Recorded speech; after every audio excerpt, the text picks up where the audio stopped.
espectáculo del que estuviste hablando hace un rato, Sí. en el cual el escritor necesita cumplir con ciertas normas.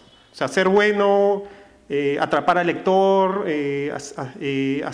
hacer que el libro que ha escrito y por el cual el lector ha pagado, digamos, valga su precio. ¿De qué modo, digamos, no se rompe o se cruza esa línea con los bestsellers, que también cumplen lo mismo? Sí. ¿No es cierto?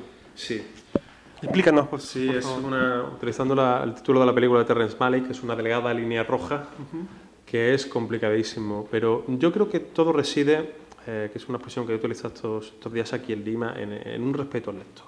Es decir, yo insisto, una novela, bajo mi punto de vista, debe de pretender ser interesante para el lector. Amena, debe de ser amena en el sentido de estimular su interés, sus ganas de seguir leyendo, bien sea por la profundidad de sus ideas, por la altura de su estilo, por la mezcla sabia de todas esas cosas con una estructura colosal y con un buen manejo del tiempo narrativo, etcétera, etcétera. Cuando un autor prescinde de todo eso y lo único que quiere es conseguir una trama, una historia que enganche, como engancha la serie de televisión o como engancha una telenovela, o como engancha un producto no literario, entonces creo que estamos en el terreno, estoy absolutamente convencido que estamos en el terreno del bestseller, que es un libro, un producto que está destinado a vender y a conseguir lectores en vez de a conseguir aportar a la literatura, pero sobre todo conseguir en los lectores un reconocimiento, es decir, una satisfacción que va mucho más allá de quedarse enganchado con la lectura. Lo ideal es una novela que tenga las dos cosas, quiero decir, hay novelas clásicos de la literatura que a mí me han enganchado y me han dejado sin dormir, ¿no? Algunas de Conrad, algunas de Melville, no sé, algunas de García Márquez, por ejemplo. O sea, no está reñido una cosa con la otra. Lo que es casi milagroso. Cuando eso ocurre, son milagros que ocurren muy poco en la literatura, ¿no? Pero oye, a veces pasa, y a veces novelas que son incluso novelas duras. Siempre pongo el ejemplo del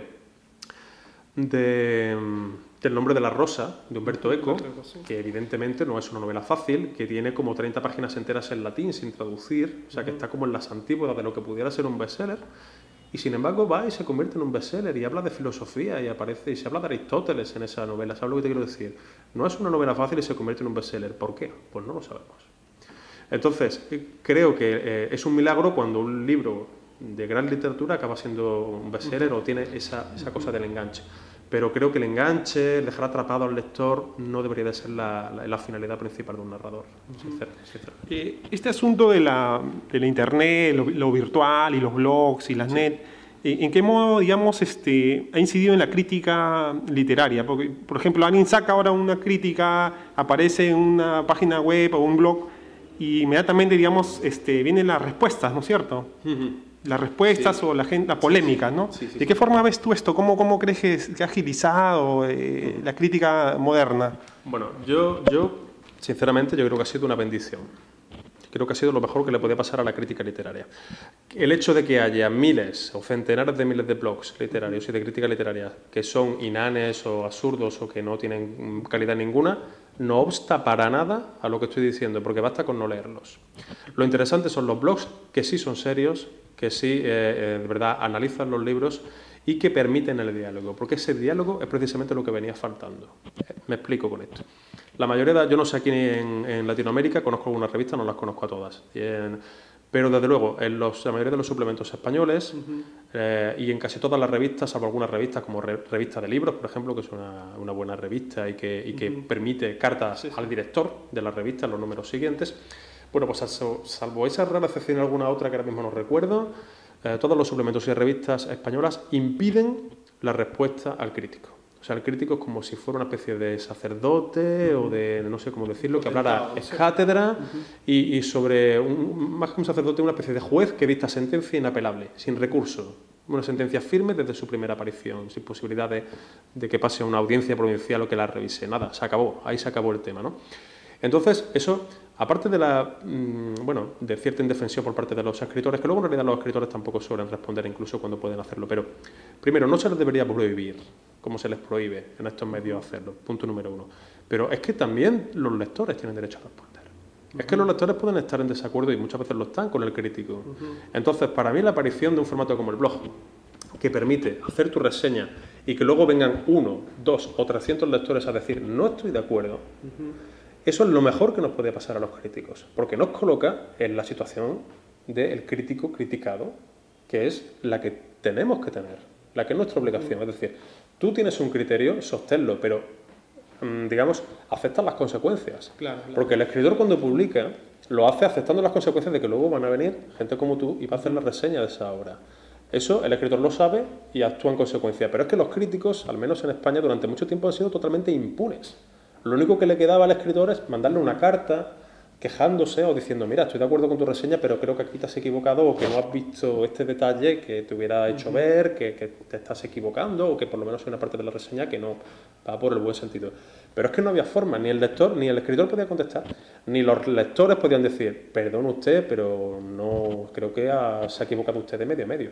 Entonces, para mí, el hecho de abrir mi blog en el año 2005 ya va para 4 años, y que desde entonces los lectores puedan someterme a mí a una crítica incluso a veces despiadada, cruel. Y constante, ¿no? Y constante, que eso es lo importante, ¿no?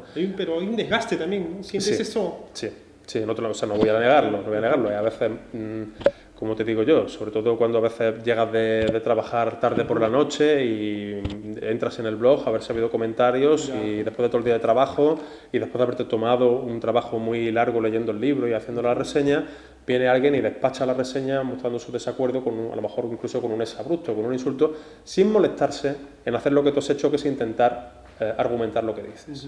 Entonces, eso desgasta, ¿no? Porque dices, bueno, ¿para qué todo este trabajo que estoy haciendo exactamente para qué es? Porque no estoy cobrando, lo estoy haciendo gratuitamente para un blog, ¿no? O sea, sí, yo sé que tengo el amparo o el consuelo de que sé que hay otros lectores inteligentes que las leen, dejen comentarios, ¿no? Porque luego ellos me lo dicen de viva voz cuando nos encontramos, me felicitan a lo mejor por una reseña muy antigua, pero que no habían tenido oportunidad de comentármela, ¿no?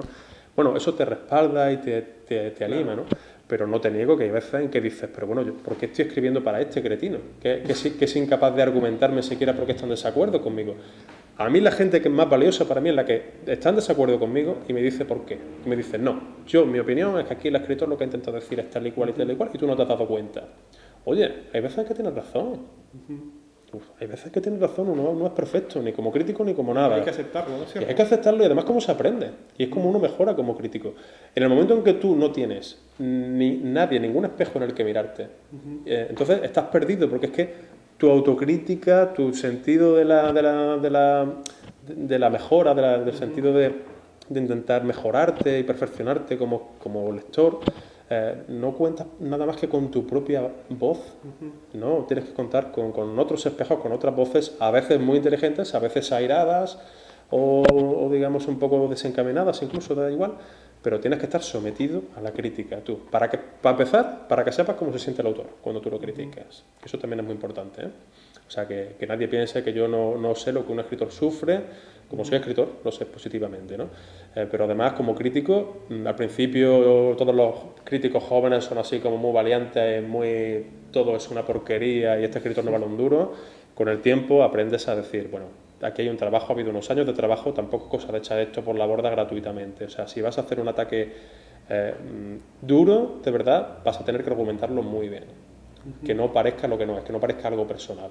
Entonces, mi intención es siempre, las pocas veces ya que hago un ataque de ese tipo, intento armarlo muy bien, especialmente bien, para que quede claro que no es algo personal, sino un disentimiento en globo, digamos, de lo planteado por el escritor.